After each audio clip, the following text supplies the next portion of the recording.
Good morning. Good morning. How are you? Good, and how are you? Good. Do I see that you're in an office and not working from home? Yes, I am in an office. Okay, cool. Hey, David. Hey, good morning. Good morning. And I see Jesse and Carmen. Awesome. Good morning, everybody.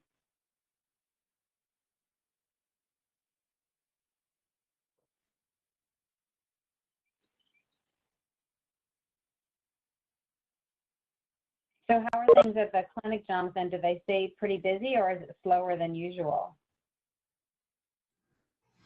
Is it slower than usual in the office?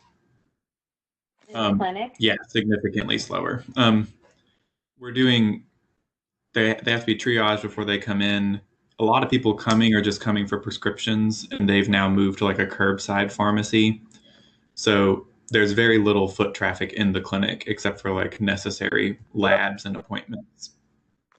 Got it. Well, that's good. That makes it a little bit safer for everybody. Yeah, agreed.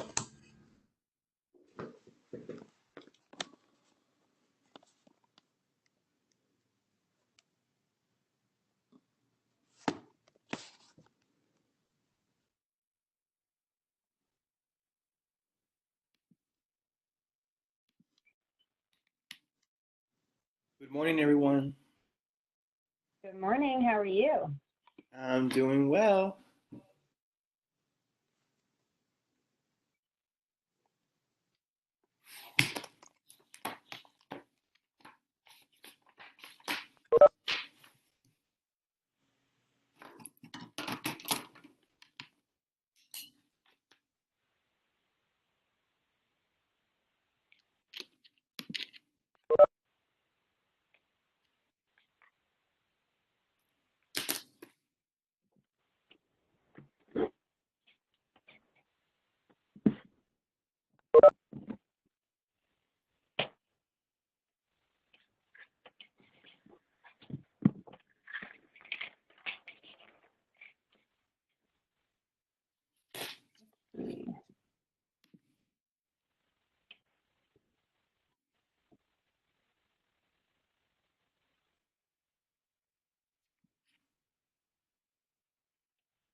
Good morning, everybody. We'll get started in just a couple minutes.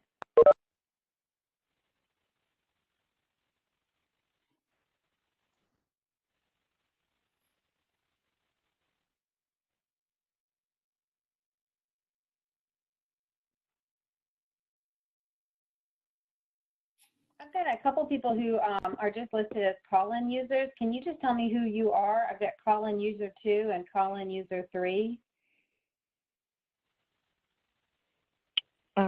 I'm Brittany Stewart. This is Allison. I'm probably one of them as well.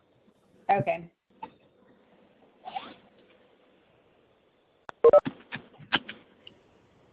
And somebody else just spoke up as well? I did. This is Sandra Stockman with Simba Community Care. Hey, Sandra. Hey. And Brittany yeah. Stewart with Children and Brittany? Family Services. Great, thank you. Hi, Catherine. It's Deirdre. Hello, hello. How are you? Doing well. How are you doing this morning? Good, thank you. It's a busy morning already. Yes, it absolutely is. I see Ben and Ronella. And who else do I see? Awesome. I'm going to give it another minute or two and then we'll get started.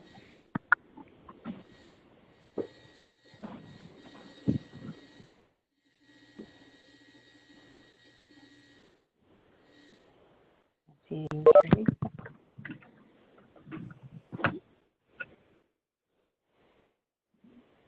Rachel Green. Good morning, Rachel.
Hey, David from Choice Health Network.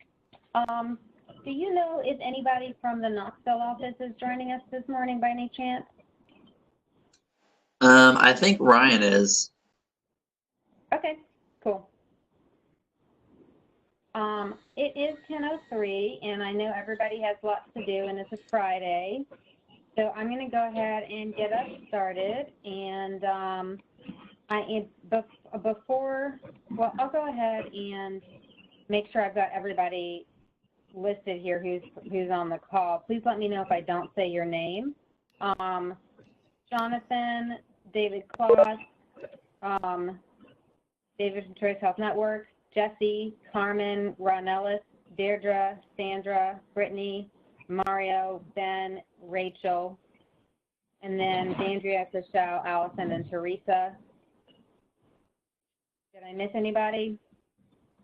I don't know if I heard Jeremy Howard from Neighborhood Hills. Oh, hi, how are you? I'm good. How are you? Good. And I'm sorry, I didn't catch your first name? Jeremy.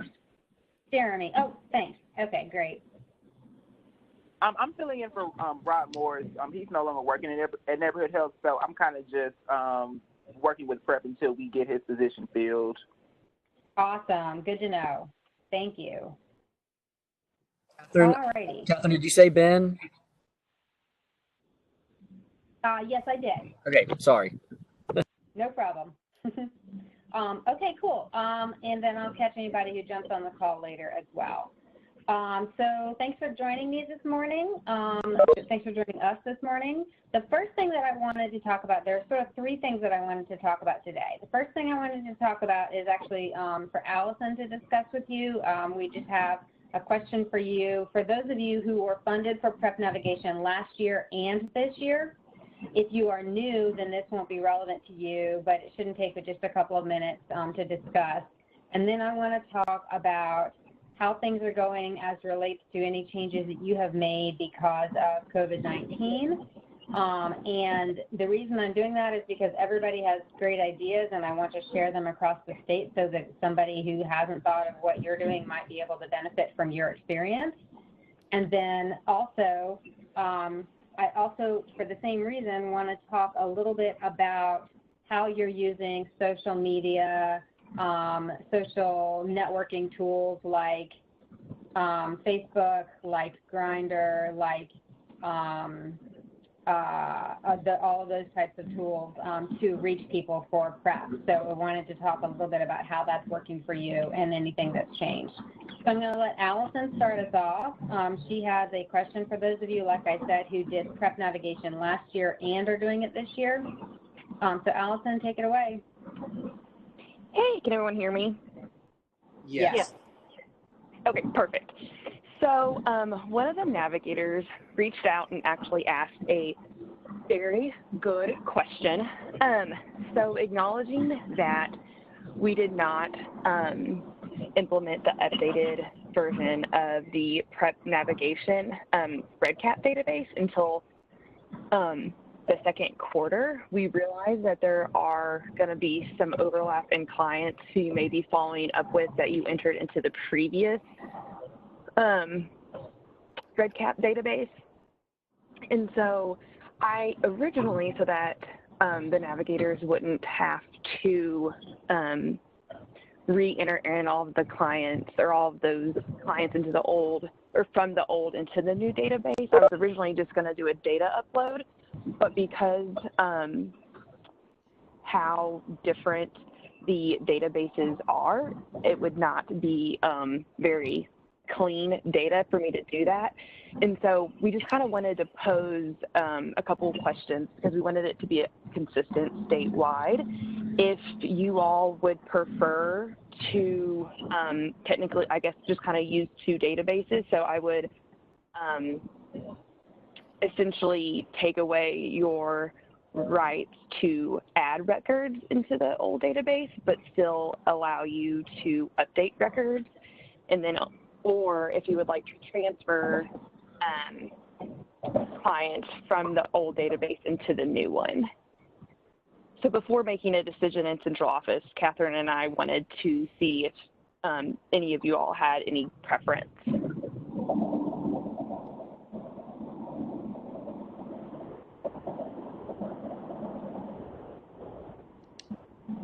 Hi, Allison. This is Brittany. I have no problem with transferring the clients over to the new database.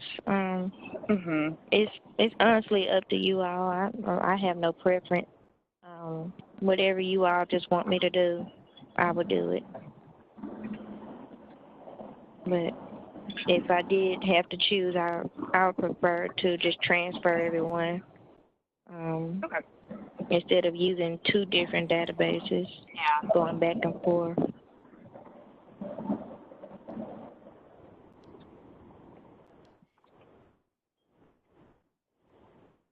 Does anyone else have any kind of preference? Ronellis or Ben or Mario or Rachel? My first thought was to do the other route where we just use the previous database for clients who are already in there, and then we use the new database for new clients. I think I understood that correctly. That would be my thought. Just seems a little bit easier.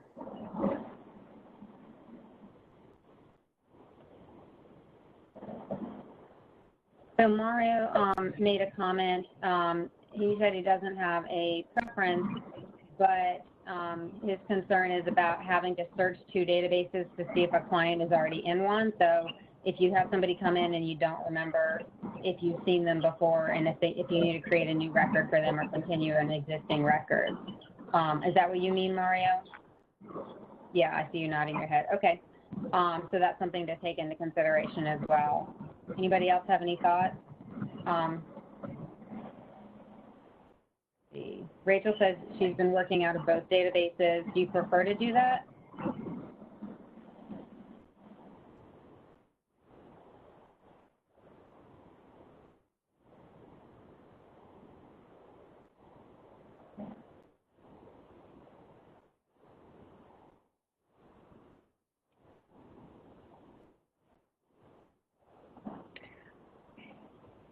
So anyone who was identified before April 1st is in the old database, and anybody new has been entered into the new one, right? Exactly.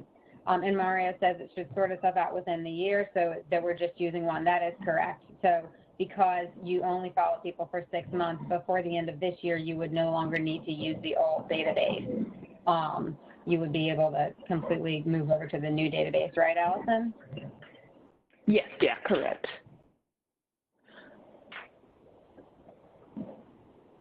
So it sounds like there's some mixed preferences. I think maybe Catherine and I will just kind of have a meeting after this just to kind of briefly discuss, because all very good points. Briefly to kind of discuss what we talked about, and then I will send out an email to the larger group. Just kind of, I guess, to letting y'all know what we decided. Catherine, does that sound like a fair route to you? Yeah, works for me. And I see Ron Ellis, I see your comment too. He says he's fine working out of both. All his folks are from the old database are being phased out. And Mario says the same as well. Okay. It probably partially has to do with some agencies have larger volume of PrEP clients than others, and so for some agencies, Yeah, it's going to be, exactly. it would That's exactly be what I easier was to thinking transfer as the well. data. Yeah. For sure. Yeah. Alrighty.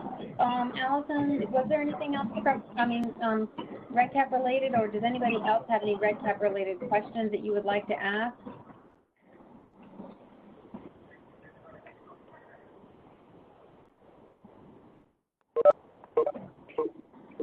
Yeah, I didn't have anything on my end, but yes, I welcome any questions while we're all here.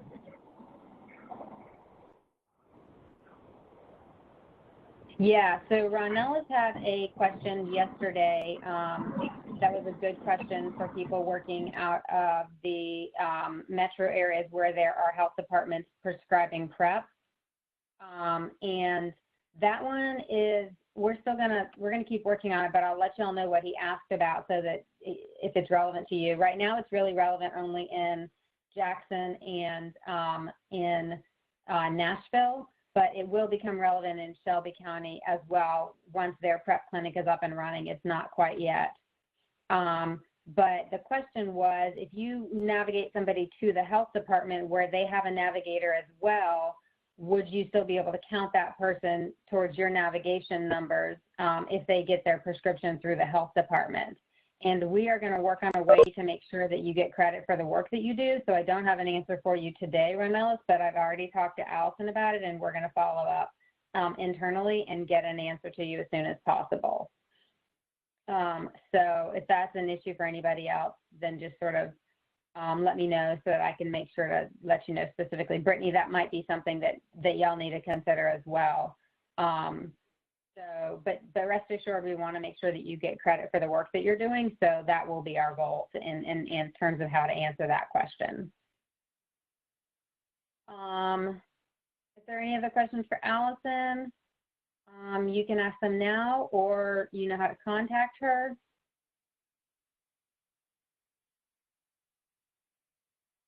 And thanks, Allison. We appreciate everything that you do. Thank you all. Alrighty, so the next two things that I wanted to talk about I wanted to talk about how things are going in the midst of COVID-19 and also in the midst of things starting to reopen across the state and sort of in different ways. So I'd like to kind of hear where you are in terms of your agency, if you are open, partially open, if you're still working under modified circumstances, as far as PrEP is concerned. I saw a cute little video on Facebook this morning of the My House staff in the office. So apparently y'all are in the office at least part-time. So can I start with y'all and just ask what the setup looks like right now for PrEP clients? Regarding the neighborhood health side, Carly Smith, she is still seeing everyone's telehealth as of right now, unless there's an extra circumstance where they need to actually come into the office. And what she's doing is she's prescribing PrEP for, I think, the next 90 days until we can kind of figure out what's going on with COVID. And then afterwards, she'll have them start coming back in the office. And then also, I'm not sure if everyone is aware, but neighborhood health will be relocating to the Wellsville locations. We're ending the partnership with Natural Cares and Streetworks. So we should be moving to the new location by the end of June, as far to my knowledge. Thank you for letting me know that. Hey, Catherine, it's Ben. Sadly, Neighborhood Health is no longer going to be a partner with the My House partnership. So I know we're actively looking for a new position to get in the clinic where our building is. Ben, I'm going to I'm having a little bit of trouble hearing you. Can everybody mute themselves who's not talking, please? Thank you. Go ahead, Ben. That's okay. Oh, wait a second. Oh, that's better. Okay. So what I was saying was we are looking for a new provider for our clinic at My House. hoping to get that in as soon as possible. But as far as just kind of the status on the way things are, we were in the office for about 2 hours last week. I don't think that's going to be a normal thing. It's gonna, I think right now, July is what we're looking at coming back in. That's what Dwayne said. Ron Ellis and I and some of the other navigators are navigating people kind of the same way we normally would, just all over phone and text. And like Jeremy said, most of our clients we navigate to the neighborhood health location, and so they've been doing telehealth calls. From my end, I can say that I've only had a few clients stop PrEP during this time, whether that's because of, they don't want to go in to see a doctor, which they still kind of have to do for labs, or just because they don't feel like it's worth it right now because they're not sexually active. I've only had, I think, 2 clients stop it. What's more of an issue and excuse me, what's more difficult right now is that I have not had very many referrals, obviously. I have had 2 people, but they were people that I had gotten as referrals before COVID and that I had reached out to, and they kind of finally got back to me. But other than those 2, I haven't had any new PrEP clients. So as I've been closing people out each month, I'm not getting new people to put in. I think Ron Ellis could probably echo me. He might have some other things to say as well. I would just add that I have maybe navigated maybe 5 people in 2 months. I've received calls from maybe a couple of new people moving into the city that just need to transfer like their services. And so I've helped link them to different resources. But other than that, it's been kind of slow in regards to new referrals. I have actually one that's going in maybe an hour, so I'm going to check on him a little bit later. But other than that, it's been kind of slow. And then everything else that Ben and Jeremy said. I know that you get some referrals from HIV testing. Is that what's slowed down, or are there other routes that you're also not seeing the referrals coming from? Yes, the bulk of our referrals do come from the HIV testing, and because we're currently not testing, that is maybe the reason for the slow amount of referrals that we're receiving. I think Lisa, she's doing like she's sending test kits out and then walking people through it over Zoom.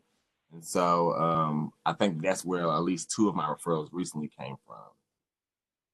Yeah, to echo that, most of our referrals come through either testing, walk-in testing, or through like when we're out in the community doing either community engagement events or testing events in bars. And obviously we're not able to do any of those events right now either. So I think it's a combination of the walk-in testing with us not being out in the community either. Okay, thank you. We'll talk. I want to talk a little bit about community engagement, but I'm going to hold off and check in with the other agencies first. But I think that's definitely something we should touch on today. Let's see. Who do I see next? How about? I don't mind. Go for it. All right. Hi, everyone. My name is Jesse Claudio from out Memphis, Tennessee area. Let me tell you what we're doing over here. So at out Memphis, we are still doing free and confidential HIV testing every Monday and Wednesday from 6 p.m. to 9 p.m. Obviously with the moderations and following the CDC protocols, because we are originally an LGBT community center, we have closed to the public, so staff is only allowed to work in the building, but with some moderation. So one of the things that we're doing is obviously for our testing nights, the influx is pretty low number. So it's between like 2, 3, I think max we've had was like 4 or 5 people, but enough to space them throughout the building so they're not close to each other, and using masks, gloves, all that good stuff. So the testing has helped us with those numbers. To be honest, for me, it's a mixture of playing catch up while keep up, because I've had people who are interested in and trying to refer them while still offering the other services that we're providing here in Memphis for COVID-19, such as kits to our community. One of the things that we've also newly installed was like the at-home test. So that's an option as well. If people cannot come in during those testing hours or don't feel comfortable, they can always get an in-home test kit. And then we've been working a lot with our PrEP and PEP clinic called The Corner here in Memphis. And they have been super amazing. Their entire staff. Every time I get someone who's interested in PrEP, I refer them to them. Like Benjamin was saying, they're also doing telehealth. And then for labs, they're sending them to a lab place to get it done. And they have the option of either picking up the prescription at the corner or getting delivered to their home. So there's been a lot of collaboration with community partners to kind of make sure that the client's needs are being met. And yeah, that's kind of what we're doing over here. Thanks, Jesse. That's great. Any? Catherine, this is Mary Jones. Yes, hi, Mary. Hi. I didn't want to interrupt anyone during the times when you were talking about the red cap and so forth, but we are working partial. We're on partial work. We still do whatever we need to do if there's a client that's in need, but we're not fully back into the office, so we're going back and forth. PrEP has been somewhat difficult. I shouldn't say difficult, but challenging, because most of the places here, unless it's a necessity to go in for an appointment, they're not doing anything and they're not letting you in.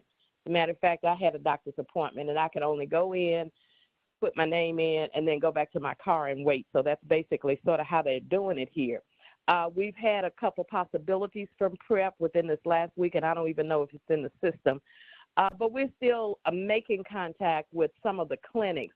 And what we're trying to do is get them as much information as we can and talking with a person, have our navigator talk with someone so that hopefully they can provide them with the information. And of course, we got the at-home test kit, so we're sort of out talking about that, pushing that. So we'll see how it goes. I do know that we had one possible PrEP person who had previously been on PrEP someplace else. So we're working with that person to get them back engaged. But it's a little slow. Hopefully after mid to end of this month, depending on how our nation is going, we'll be back full force. But we're still, in the mix a little bit, but it is slow because of the COVID-19 guidelines. Thanks, Mary. I know you said you haven't had too many new clients, but for those new clients you do have, are you referring also to the health department in Jackson, or are you only referring to the private providers? We've got several. We're doing the health department in Jackson, and of course we're partnering with them. They haven't sent anyone lately for navigation purposes, but we are partnering with them. We have other providers, plus we have a clinic in, I think they're listed as in Stanton. So we have several different avenues for them going to get prescribed PrEP. Okay, great. Thank you. I appreciate it. Let's see here. How about Friends for Life?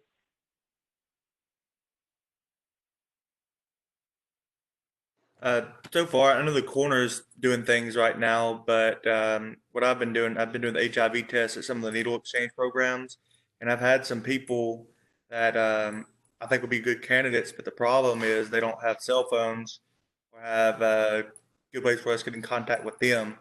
So, I'm going to give them a flyer and hope that they'll call us. I just turned in 8 files to some people over at the corner for them to look at and try to find ways for us to get in contact with them. I think that's going to be the challenge. I'm going back and doing the event again tonight. And I think that's going to be the big challenge, is just trying to get a hold of these people to follow up with them, because there are some that are interested.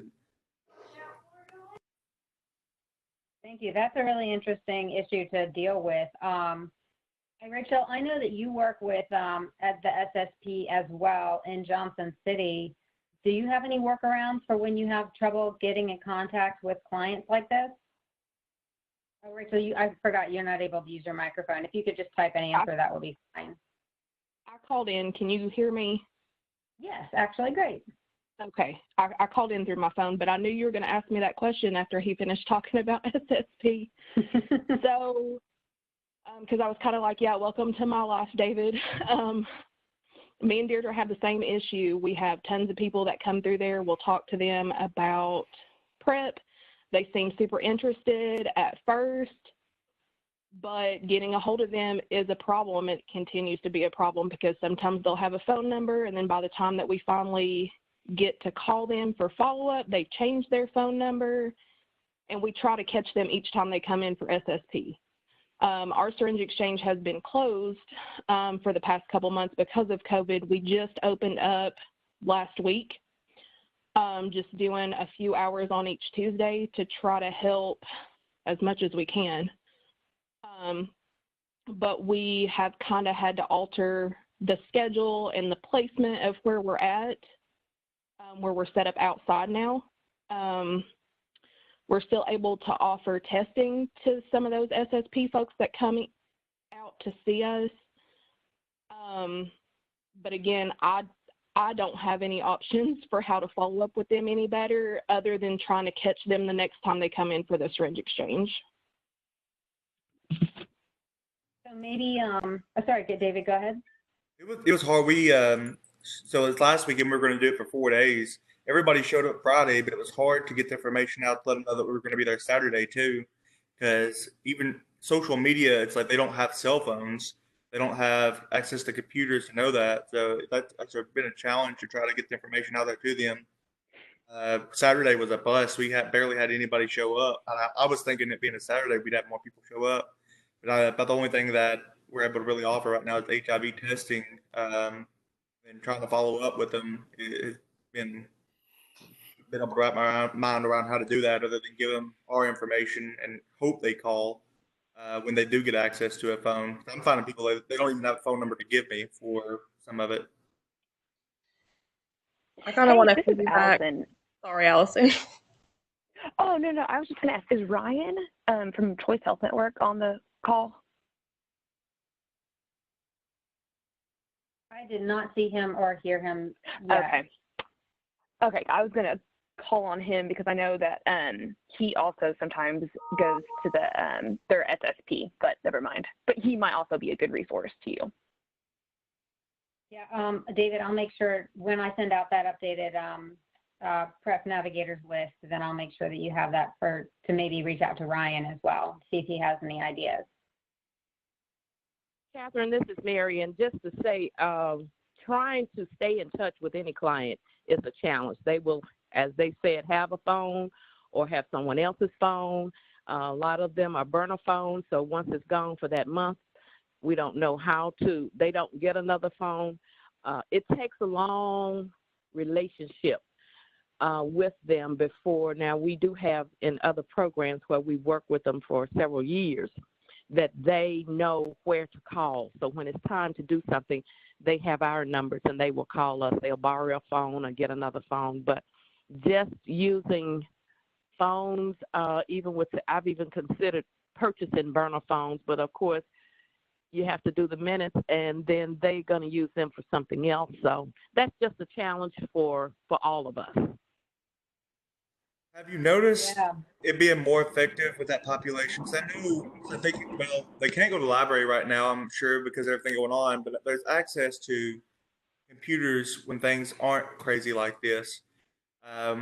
Is it more effective to try to email them or go through social media than through the phone? Have y'all noticed any difference as far as like the needle exchange, contacting people, trying to go through email or social media to reach them?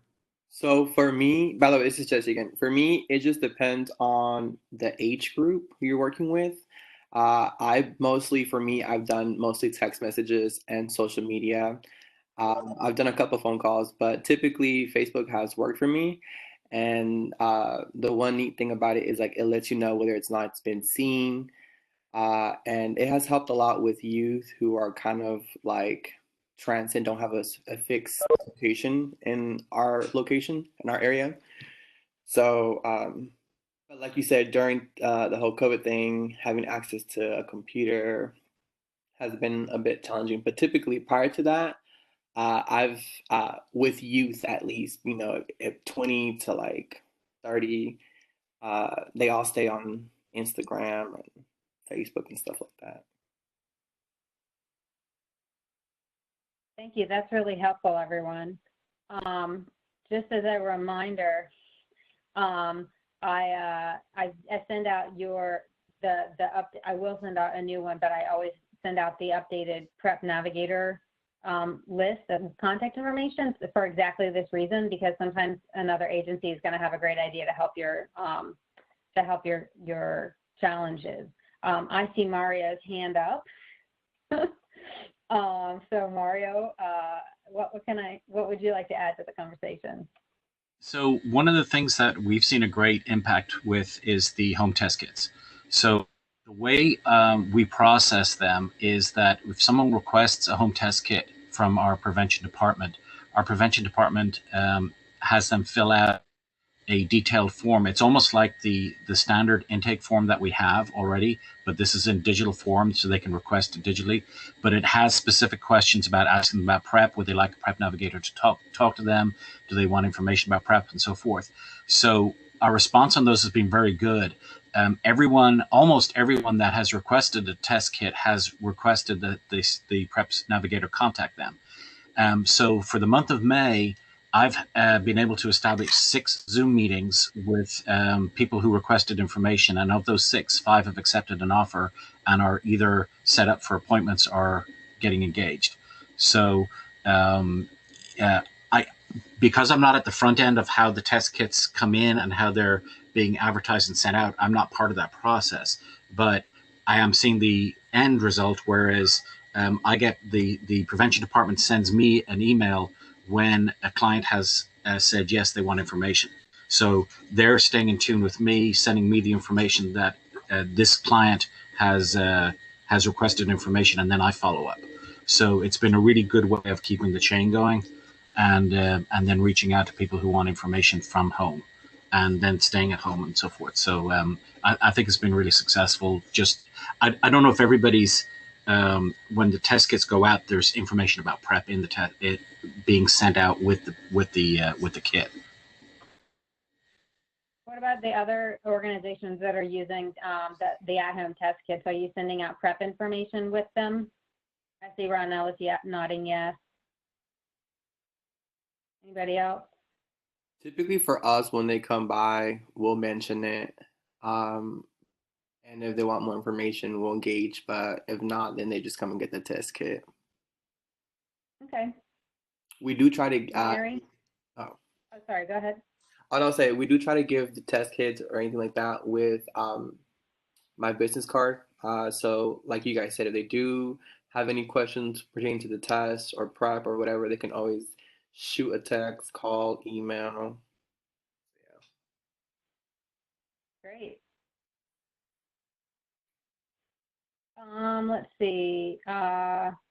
Mario, how are things going at SEMPA otherwise, other than with the at-home test kits?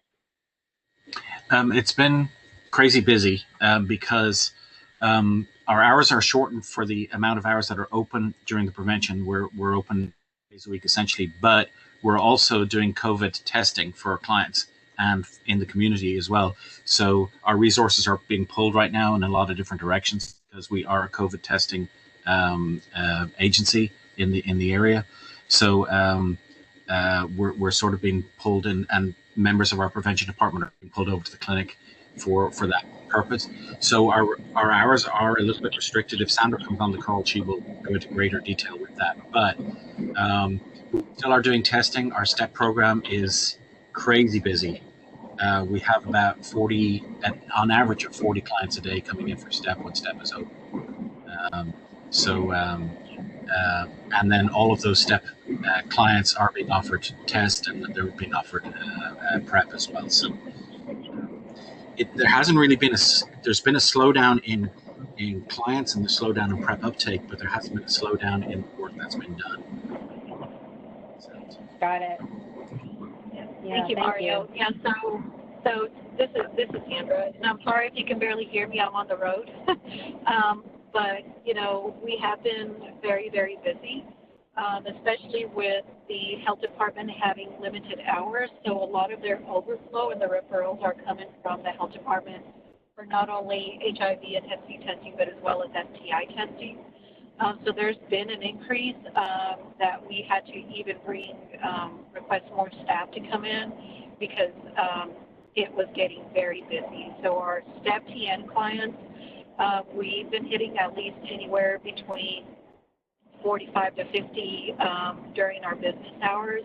Of course, our business hours are Mondays and Wednesdays from 10 to 3 o'clock, and then Fridays from 12 to 2.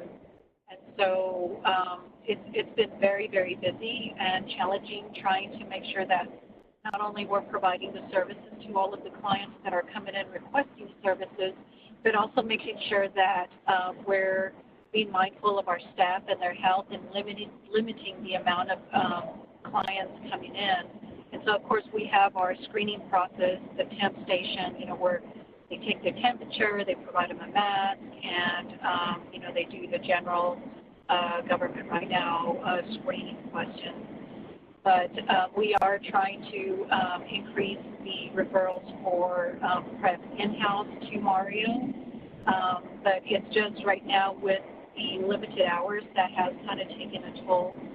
But again, one great thing that Mario has incorporated, the Zoom calls. I mean, those have worked out very well, and that's something that we're hoping maybe to carry on even after we surpass this pandemic. So I think it's going to be very helpful in the future. So that may be something that we will consider adapting into our process.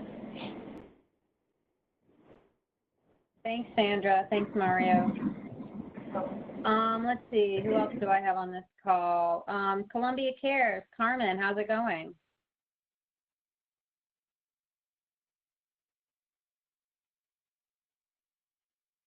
We can't hear you at the moment, Carmen.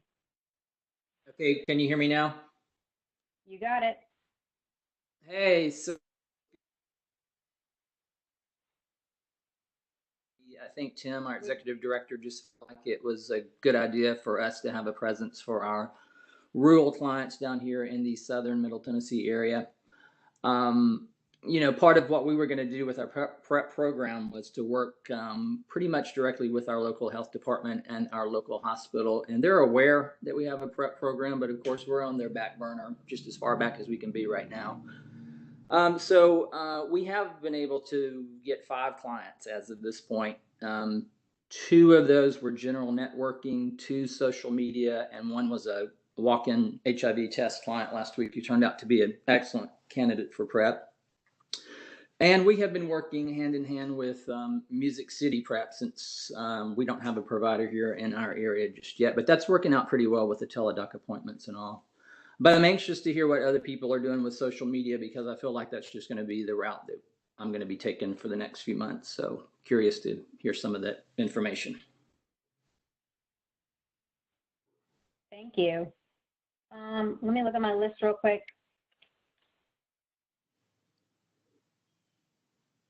Rachel and Deirdre, did you have anything else that you wanted to talk about in terms of how your PrEP program is going? You talked about SSP, but I just wanted to make sure that you had a chance in case you had anything else you wanted to bring up.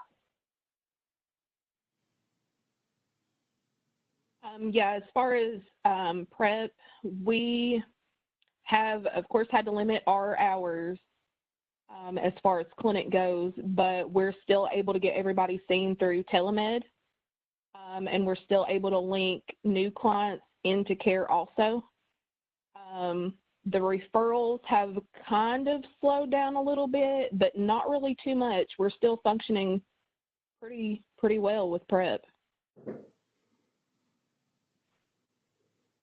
Great, good to hear. Thank you. All right, did I miss anybody? Speak up now if I missed your agency. Choice Health Network, David, I'm sorry, I missed you, didn't I? And Jonathan. Oops. You did, but I was kind of hoping you'd skip over me.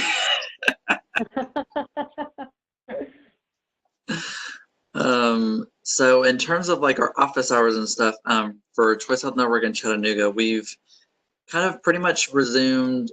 We were kind of only working from home for like every day, and we've pretty much returned to coming back in the office every day. But I guess as far as like PrEP navigation goes, I don't know, like I just started a couple months ago, and I haven't even like completed the I know training to test for HIV. I'm doing it next week. But so like that's kind of slowed us down because like we're just very small here in Chattanooga, and like my other two coworkers, Jessica and Michael, they're case managers, and they're like trained to test, but it's just like sometimes it's hard trying to like coordinate schedules and make sure they're here if someone wants to come in for a test.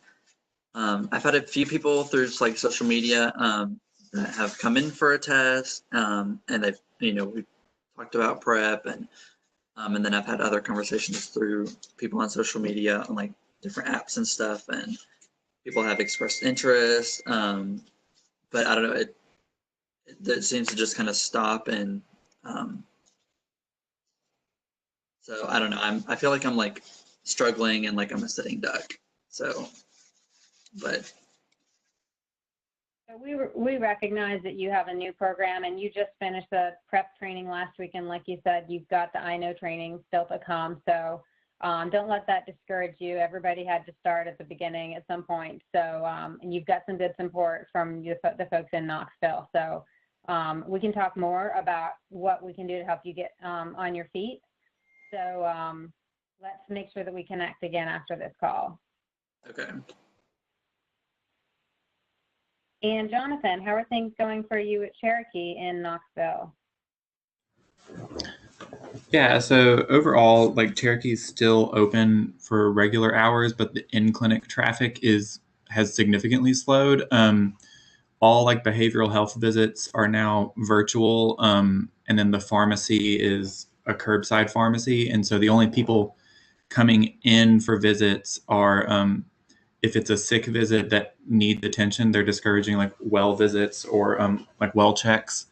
And so in-clinic traffic is a lot slower, so provider referrals are virtually non-existent at this point. I've had one referral for PrEP since COVID started. Admittedly, we were slow to move to social media. We tend to try and do in-person engagement because that's more successful for us. And so our pharmacy, the curbside pharmacy, is doing a food distribution through them also. And then we have a monthly food distribution that we do with Second Harvest. And so we passed out information about PrEP through both of those avenues. And we're going to start working with like local churches who are doing food distributions to give out information about PrEP alongside those.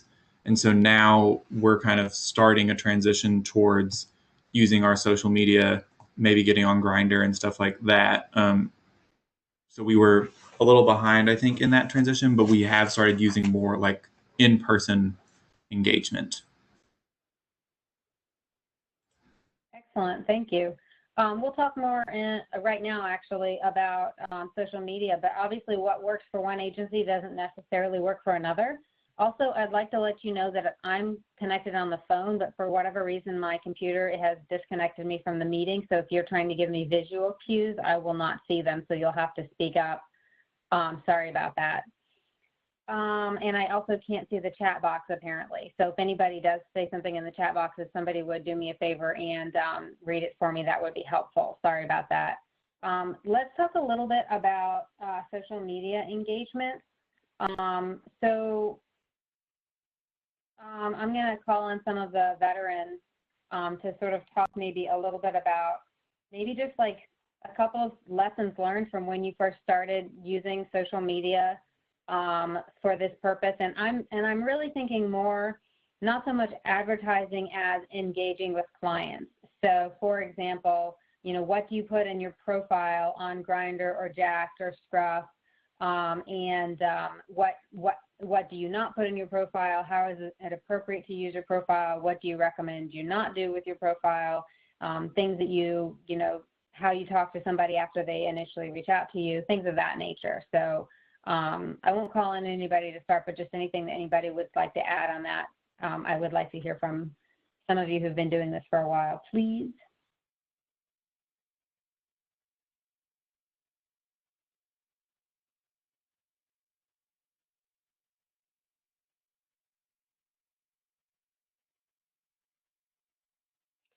So this is Rachel with Simpa Northeast at ETSU, because you guys can't see my name. So I've got a couple profiles set up on Grindr and Growler. I don't have a picture up there. I try to do like a stock photo of like PrEP, and they require you to have an actual human picture. I didn't want to put myself on there because, of course, not a lot of people that use those are going to reach out to a female, I would think. Also, I didn't want to put like a male stock photo that I like pulled off the internet or something, because I didn't want to misrepresent myself. My profile, like the information in there is who I am and what I'm there for, so it's very clear on what I'm doing there and what I'm there for. Of course, I still get messages and pictures from people that obviously haven't read my profile, or they did and just didn't care. I just send them kind of, like a generic message back, like, I'm a PrEP navigator. If you have questions about PrEP, I'm here to give you information, kind of stuff like that. Thank you. So do you ever have folks reach out to you who are sort of, I guess you could say, PrEP naysayers, people who are concerned about PrEP or don't think that PrEP is appropriate for some reason, and what do you do about that? I've not had anybody really be negative about PrEP. The only thing that they've really said is that it's too expensive, which I kind of give them options on how it doesn't have to be as expensive. A lot of people just have that mindset that they can't afford it, or if they don't have insurance, they can't have access to it at all. And that's where the negativity comes from that anybody talks to me about.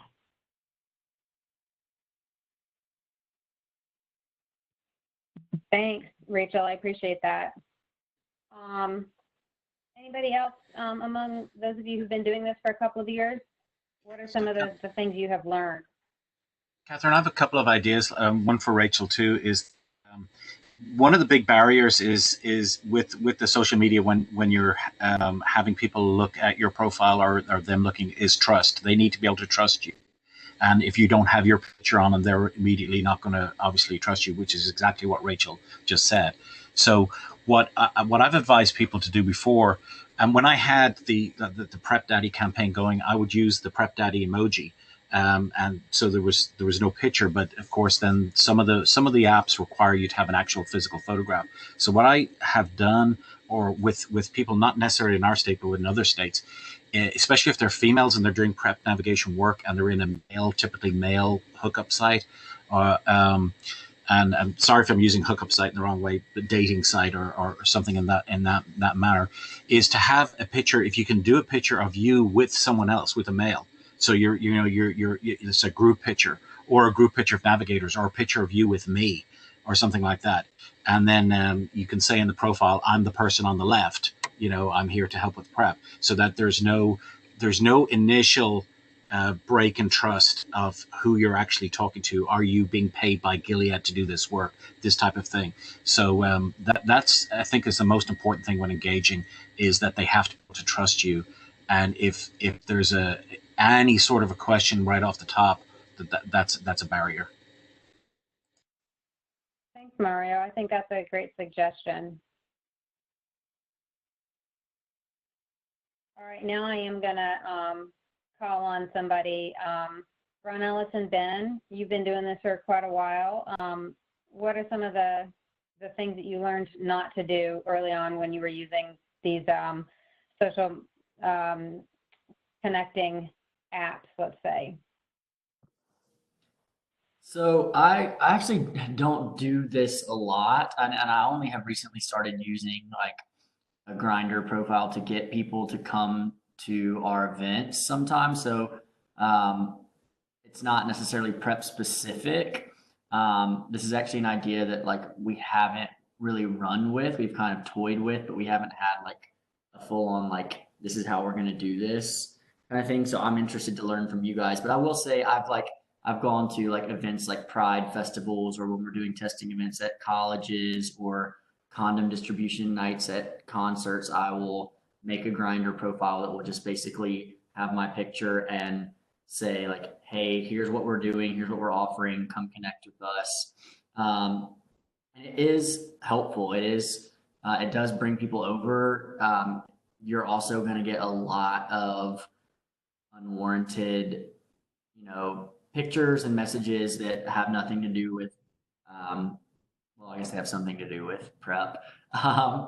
But anyway, so it's definitely a tricky thing, and we haven't had, like I said, this hasn't been like a thing that we've been doing intentionally. It's kind of more like testing here and there. So for those of you who have been doing it, I'm curious, do you do it, just during the day? Are you doing it on, nights and weekends when people are more active on the apps? What's more successful with that? That's a great question. Be there when people are on and looking to hook up. That's where you have to be. It's almost a evening time, weekend type of deal. That's where you get the most hits. That's where you get the most people texting you for information. Having a presence, having a long-term presence is key. I've had people contact me saying, I've seen you there for a couple of years and I've been sort of shy or afraid to contact you, but then they get a scare and then they know you're there. They know where to find you. So having a stable presence on an app or on multiple apps, the same presence on multiple apps, they recognize you over time. And one way that you can attract people to look at your profile is to just click on everybody's profile that's up on your screen. And that way they've seen that you've looked at them, and then they may look back at you. So you're not just having a profile up there and not doing anything. You're actually being active by clicking their profile. You don't have to read their profile, but the fact that you've clicked on it gives them an indication that someone has looked at them. And then they know you're there. So that can establish a relationship over a period of time in the community that this is someone who's there that knows something about PrEP, and they will reach out to you. I get calls all the time, or texts all the time about, especially this time of year when copays are running out and they're in a hole between the deductible and the out of pocket, and they need extra assistance. So I get hit up all the time from people all over the country because they know where to find me. So that's key. Thanks, Mario. Really good advice. Thank you. Oh, go ahead, Ben. Oh, no, I was just saying that's really helpful advice. Thank you. So one thing that I would say, and this is sort of me speaking with my PDH hat on, make sure if you use any of these apps for personal use, that you do not use the same profile that you would use for personal use for professional use. Because your you call don't has been forwarded to an automated voice messaging system. 4 3 2 Can 3 everybody hear me? 3 2 2 4. I can hear you. It's got a weird machine too. Yeah. Huh. I wonder if we lost somebody on the call. It's okay. now. Anyway, make sure that you have a separate profile that clearly identifies you as doing this professional work. It is obviously totally fine for you to be using those apps for personal use, but we don't want to confuse people. You don't want, for example, somebody to think that they're hitting you up for a date and instead discover that you're there to talk to them about PrEP, or vice versa. So anyway, just make sure that you do have a separate profile for that purpose. That's where the trust issue comes in, and that's really, really critical. Mm-hmm. And I'll say It just also do protects not you. spam people. Sorry? Just making sure that you don't spam individuals, because that can turn them off. Yeah, that's a good point too. Well, we are coming to the end of the hour, and I don't want to keep you. I know you all have lots to do and are looking forward to the weekend, I'm sure. Are there any last comments or questions? Even if we don't have time to address them now, we can certainly address them via email or individually. Anything else? Any last thoughts? I'd like to say something. I mean, I have a PowerPoint presentation on using the social media apps for PrEP. If you want to share that, that would be great, Mario. Yes, please. All right. Thank you for that offer. We will make sure to get that out to everybody. I need to finish updating the navigator list, and I'll send that out as an additional attachment with the navigator list. Catherine, I have a quick question, if that's okay. Yeah, go for it. So we were kind of going off what Mario was saying. We're kind of realizing that we might not have the ability to monitor these like evenings and weekends. So we were wondering if we could do advertisements on these instead. I don't know if anyone's done a PrEP advertisement on like Google, Facebook, or even like Grindr or something like that. If anyone's done a digital ad and knows whether it was successful or not, I would love to hear from you and like how that worked and how you got that started. That's a great question. I'm not sure who has advertised on these apps. Can anybody speak up who has? I can't remember if anybody has. Mario, can you hear us now? He said he couldn't hear you, Jonathan. I don't know if that's on his end or our end. We have a little bit of experience.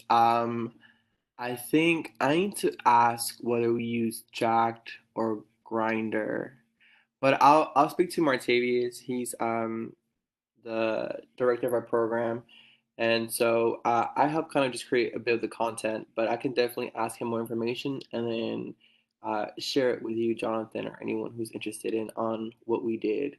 But it did work for us. We did it. I think it was for like a month. We did a promo, and we had a couple. It wasn't like a huge thing for us, but we did get a couple people hitting us up. So I'll share that with you. Thanks, Jesse. That's helpful. All right, everybody. Thank you for a really fruitful call. I appreciate you coming on and chatting with us. You know where to reach us if you need anything. Thank you for doing all of this hard work, made even harder by our global situation. But please reach out if there's anything you need. I will follow up on the questions that we talked about on this call and that I talked to Ron Ellis about yesterday. And we will be in touch soon. So take care, everybody. Have a great weekend. Bye. Ciao.